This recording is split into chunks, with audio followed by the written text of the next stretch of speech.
Welcome back, Patriots. Welcome back, my friends. Welcome to Sons of Liberty 1773. This is indeed where men and women from around the world gather in defense of liberty.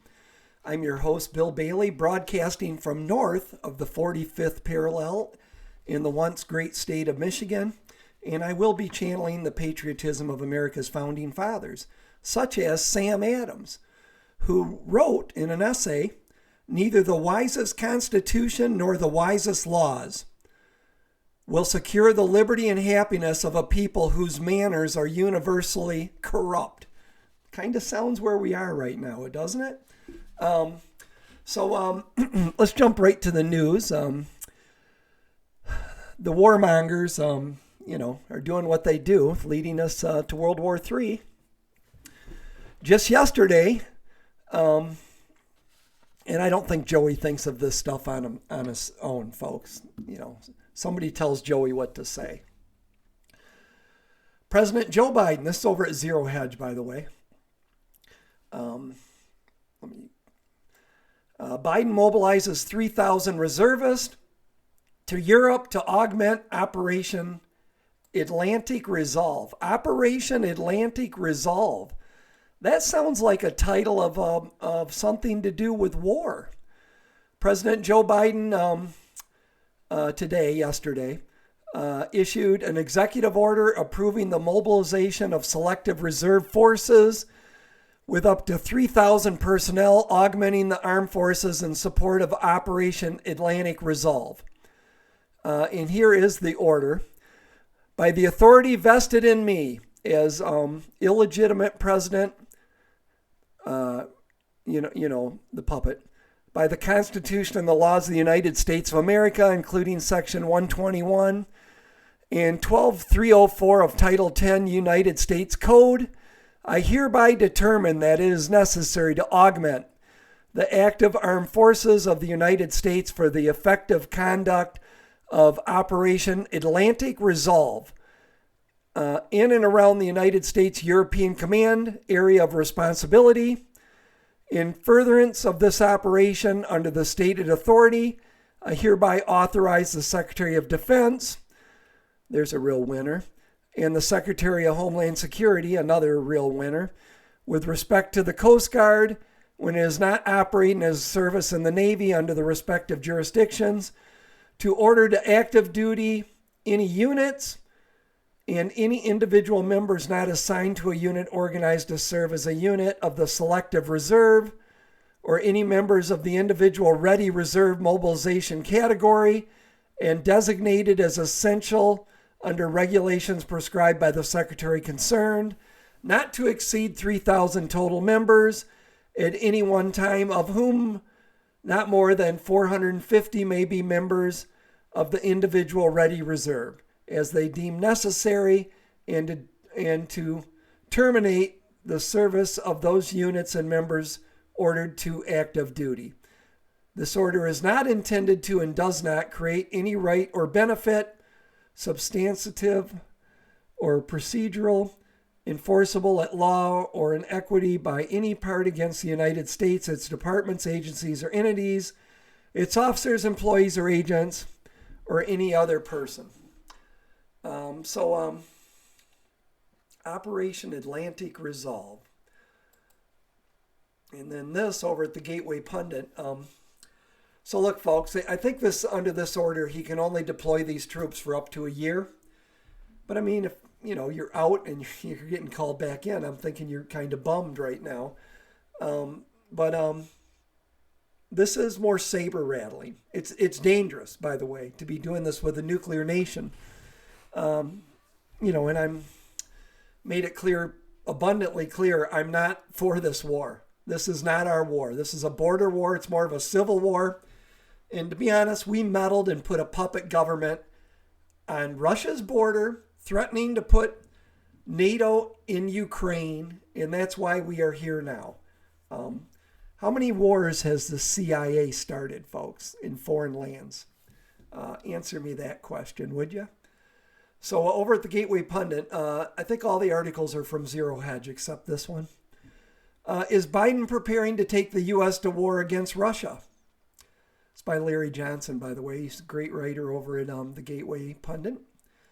This is disturbing and alarming. Biden issued an order activating up to 3,000 ready reserve and select reserve military personnel and sending them to Europe for potential combat with Russia. This is not a hoax.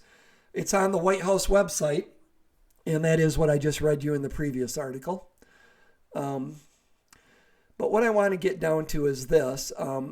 Putin does not like the idea of F-16s because they're nuclear capable fighter jet, carry nuclear weapons.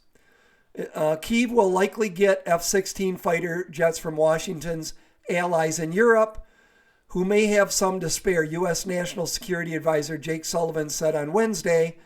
While many NATO countries have offered to train Ukrainian pilots, so far none have pledged to send actual airplanes. On the F-16 fighter jets, President Joe Biden took the decision some weeks ago, working in close consultation with allies to begin the training of Ukrainian pilots on those jets. Sullivan told Good Morning America host George Stephanopoulos from Vilnius, Lithuania, where he is attending the NATO summit. But here's where we get down to the meat and bones, folks. Or the meat and potatoes, I should say. Russia's foreign minister, Sergei Lavrov, the U.S. and its NATO satellites create the risk of a direct armed conflict with Russia, and this is fraught with catastrophic consequences. Just one example of the extremely dangerous development is the U.S. plans to transfer F-16 fighter jets to the Kyiv regime. We have informed the nuclear powers, the United States, Britain, and France, that Russia cannot ignore the ability of these aircrafts to carry nuclear weapons. No assurances will help here. In the course of hostilities, our military will not sort out whether each specific aircraft of the specified type is equipped for the delivery of nuclear weapons or not. The very fact of the appearance of such systems in the armed forces of Ukraine will be considered by us as a threat from the West in the nuclear sphere. The aggressive steps of unfriendly states create an existential threat for Russia. There is no doubt about this. We will have to defend our right to free and sovereign development with all available means. The writer here, Mr. Johnson, writes, I think Lavrov makes it very clear that Russia will destroy these planes with all available means. If faced with a nuclear threat, Russia will respond in kind. Biden ratcheting up tensions with Russia at the very moment that Ukraine failures on the battlefield are catastrophic. Instead of seeking to de-escalate the war and find an off-ramp, Biden and his team appear intent on provoking a nuclear world war. That's the way I see it, folks. This is over at the Hill. I'm not going to read this article, but just a reminder that Biden kind of made a gaffe, right? Said, well, America's out of this certain ammo, so to fill the gap, we're going to be sending, internationally banned cluster munitions because they're like these weapons are a crime against humanity. So that, the F-16s, and now deploying troops, calling back our reserves, even though it's a small number, it's all mission creep, folks. Once you open the door, well, I'm only going to call back 3,000 reservists. Next time it's 30,000 reservists, and then 300,000. That's what happens. And then it's the draft. Actually, the draft would be in full force.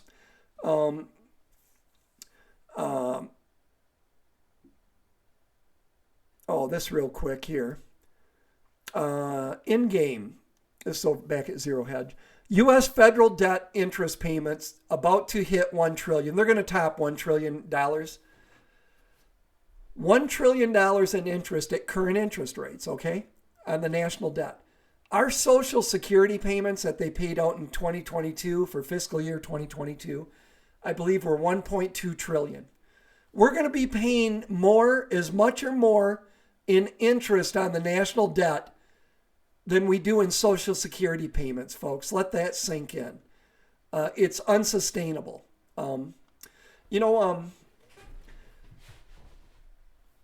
Biden, we're in terrible inflation right now, right? And some people will say, a friend of mine, that, well, the Trump inflation, because he printed all the money. Trump did print a lot of money, three trillion for the military alone, because we were out of, it was dilapidated. It was an ancient military. I mean, we had jets that were, people's grandparents flew, I think bombers. So he put money. That's what our government's supposed to do, right?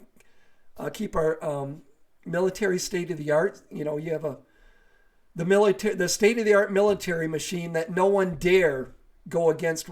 Fight us, and that's how you keep the peace through strength.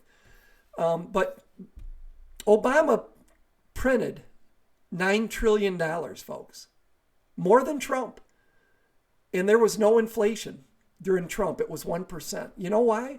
Because of Trump's policies.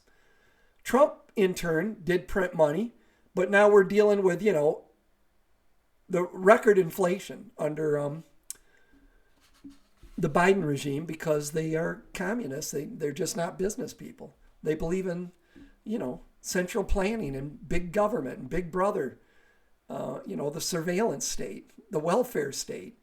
They're building, they're making Orwell's, classic 1984, our the nightmare, totalitarian state that Orwell wrote about, our living nightmare.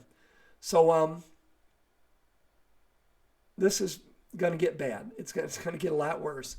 And I'll give you some economic indicators locally here in Michigan. I'm not going to mention this real estate firm, but it's a big firm in Michigan, one of the big ones, if not the biggest. They're down year to date, through May, first 5 months of the year. They're down 20% 24% or something, statewide.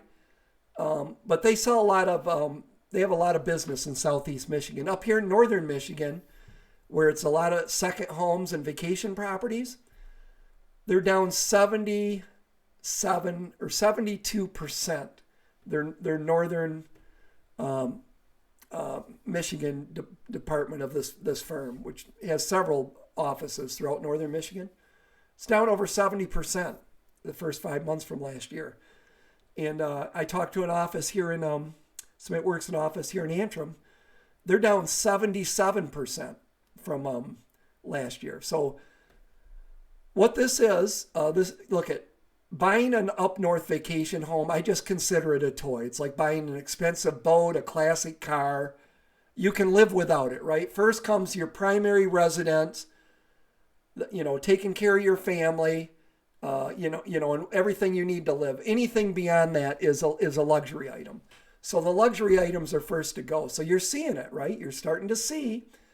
And I've seen this before. I lived through the crash in real estate in the 2006 is when it started. We went into it early because I sell vacation properties, and that's the first thing that took the gut punch. But I'm seeing it again. And I talked to a friend, one of the biggest classic car restorers, world-renowned classic car restorer out east in Norfolk. He told me about 10 months ago the classic car industry is taking a hit. They're going down. RV industry's not doing great. Even it's camping season, and I'm hearing boats are also, there's a downturn on boat sales and RVs. So, everything seems really good now, and there's a shortage of homes on the market. They're bringing big money, but I saw this before, folks. Right now, I'm starting to see listings stay on the market longer and longer. That would have sold last year in a day or two, okay? And they're staying on the market now for weeks. But it happened, I swear, in 90 days. Back in 2006, our phones went from ringing off the hook at our real estate office. I think we had three or four lines coming in, and we would run a bunch of ads. Now this has been, it's been a while ago, right? 17 years ago, if my math is right. Is that right? Yeah.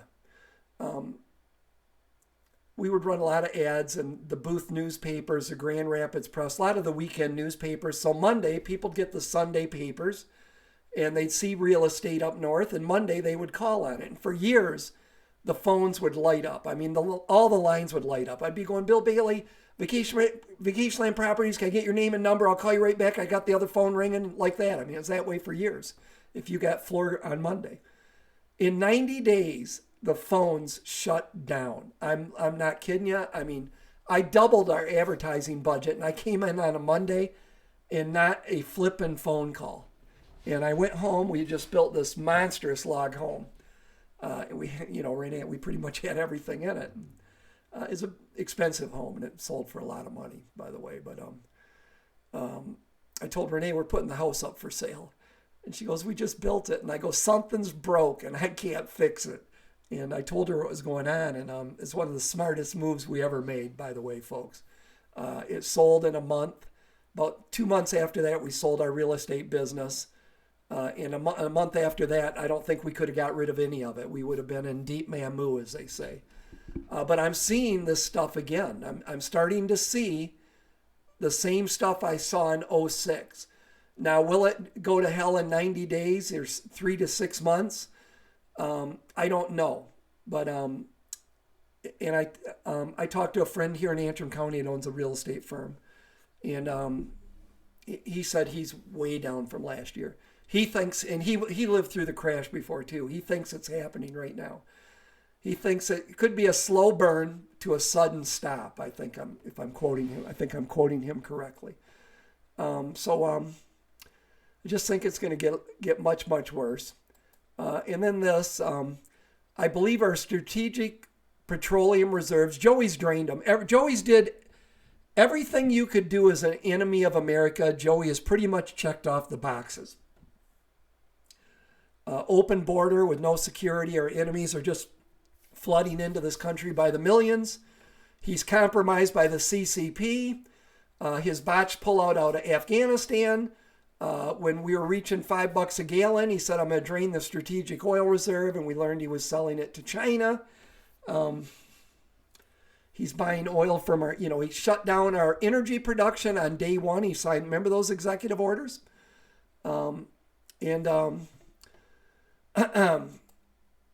He's buying oil from communists, from our, evil regimes, Iran and Venezuela. Just unbelievable. We're in the most dangerous times that I believe this country's ever been in since its founding. So U.S. Strategic Petroleum Reserve will not be replenished anytime soon. I think it's the lowest since 1980. Okay? The U.S. administration will refill the Strategic Petroleum Reserve, which saw millions of barrels of drawdowns last year and this year, but the reserve will not be filled up soon. U.S. Secretary of Energy, and she is a real commie piece of crap, Jennifer Granholm, used to be our governor, right?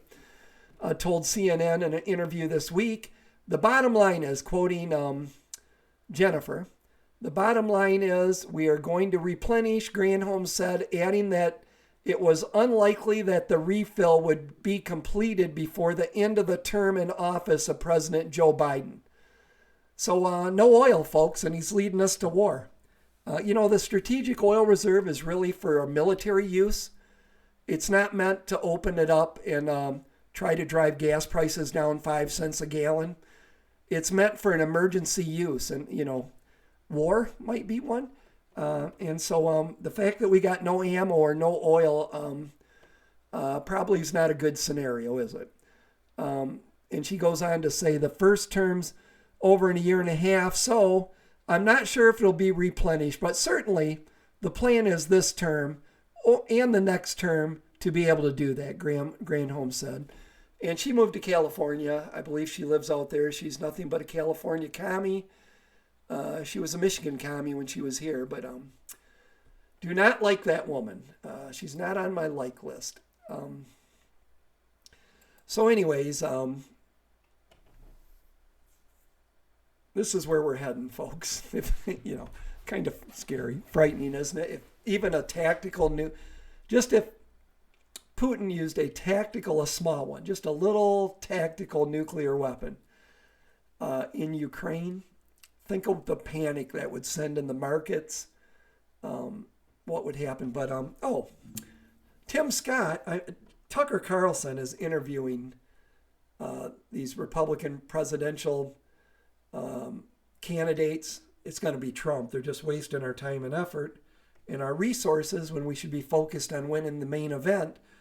But he asked Tim Scott what he thought about the cluster munitions.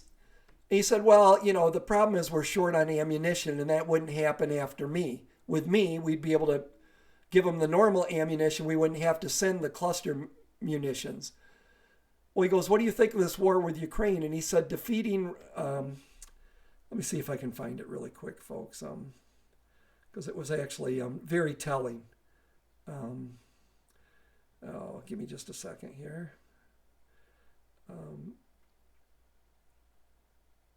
Tim Scott to Glenn Beck, Russia is the number one most existential military threat to America today. Tucker just asked Tim Scott why he thinks Russia is such a massive threat to America, but doesn't seem to care as much about when Mexico kills America, or when Mexico kills America. But his response was, well, it's in the global interest to defeat Russia. So he's a warmonger, globalist. And then Pence is done after Tucker's questioning today. Listen to this. Tucker asked Pence, okay, or points out this, made these points with him, highlighted this, okay. Every city in the United States has become much worse in the last 3 years. Economically degraded, suicide rates up, public filth and crime. Where's the concern for the United States? Pence's answer, that's not my concern. Quoting, that's not my concern.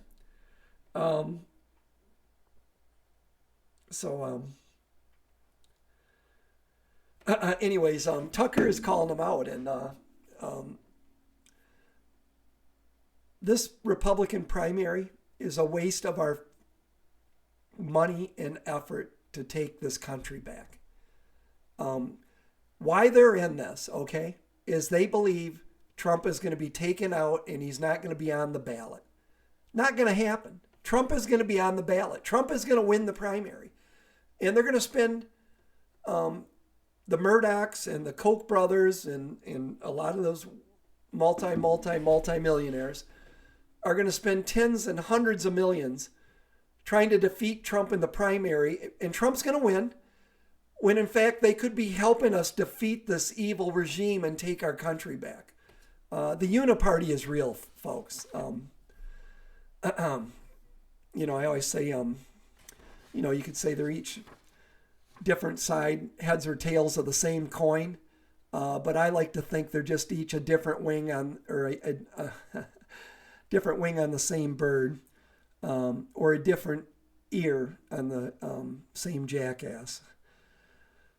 So 2 Chronicles 7:14 says, if my people who are called by my name humble themselves and pray and seek my face and turn from their wicked ways, then I will hear from heaven and will forgive their sin and heal their land. Keep the faith, folks. Keep praying and definitely keep prepping. May God bless you and keep your family safe. Until next time, Sons of Liberty out.